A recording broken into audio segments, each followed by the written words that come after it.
మోసైనాడు దేవుడు నల్లని రఘురాముడు రామ చక్కని సీతకి.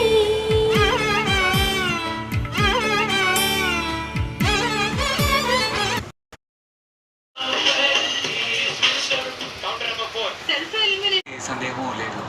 ఇప్పుడు రీసెంట్ గా అమృత మసాలా అనే పేరుతో మన ట్రెడిషనల్ మసాలాని చిన్న చిన్న ఐడియాస్ ఉన్నాయి. ఓకే, మాట్లాడుకుందాం. మిస్ అవ్వకండి, కీప్ వాచింగ్. రండి రండి.